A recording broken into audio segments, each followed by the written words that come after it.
بسم الله الرحمن الرحيم.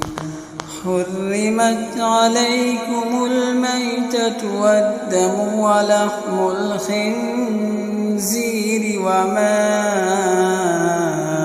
أهل لغير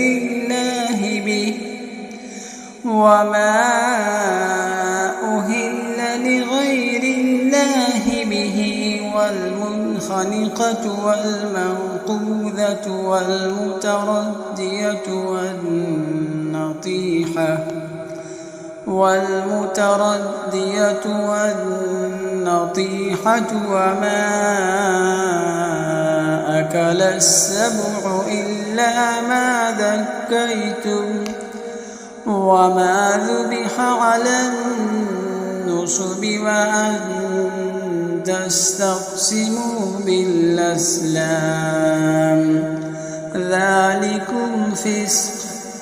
اليوم يئس الذين كفروا من دينكم فلا تخشوهم واخشون. اليوم أكملت لكم دينكم وأتممت عليكم نعمتي ورضيت لكم الإسلام دينا. فمن اضطر في مخمصة غير متجانف لإثم فإن الله غفور رحيم. يسألونك ماذا أحل لهم قل أحل لكم الطيبات وما علمتم من الجوارح مكلبين تعلمونهن مما علمكم الله فكلوا مما أمسكن عليكم واذكروا اسم الله عليه واتقوا الله إن الله سريع الحساب.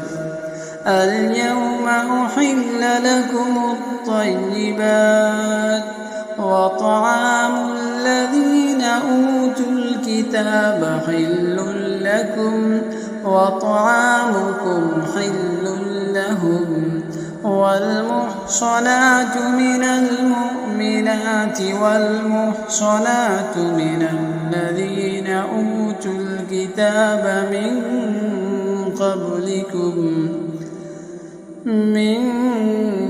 قبلكم إذا آتيتموهن أجورهن محصنين غير مسافحين ولا متخذي أخدان. ومن يكفر بالإيمان فقد حبط عمله وهو في الآخرة من الخاسرين.